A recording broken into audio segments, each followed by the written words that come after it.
l'Union. On connaît la position de la France sur le terrain international, et notamment en Syrie, et l'on voit des parlementaires invités par une association proche de Bachar al-Assad se rendre en Syrie et rencontrer le président syrien. Vous condamnez cette rencontre ou pas? Je pense qu'elle n'est pas opportune. Je pense qu'il peut y avoir une démocratie parlementaire qui obtient un certain nombre de règles. Est-ce que la Commission des Affaires étrangères de l'Assemblée nationale a donné son accord à cette mission? Est-ce qu'il y a eu des débats? Est-ce qu'il y aura un rapport? Est-ce qu'il y aura un travail parlementaire? Si oui, moi je suis pour la diplomatie parlementaire. Si ce sont des opérations individuelles et si ce sont des aventures personnelles, je suis contre. Aujourd'hui, on voit bien qu'il y a une campagne de communication très forte pour installer l'idée que Bachar est de retour sur la scène. C'est quelque chose qui est aujourd'hui piloté et on n'a pas à se prêter à ce genre de pilotage. Par les Russes?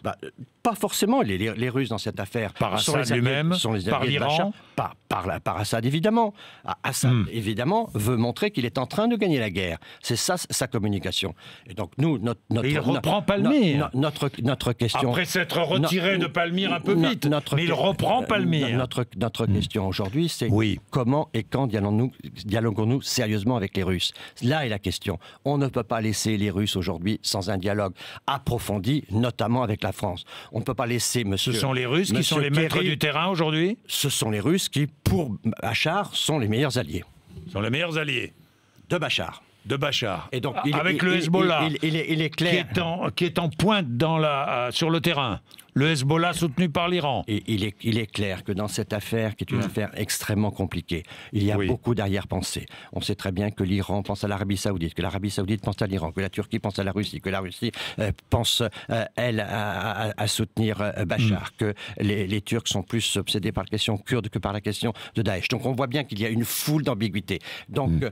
l'essentiel pour nous, c'est de réaffirmer, et nous-mêmes, nous avons nos propres ambiguïtés. La priorité, c'est la lutte contre Daesh. Et pour cela, nous avons besoin d'un dialogue avec les Russes. On ne peut pas laisser... besoin d'un dialogue avec Assad?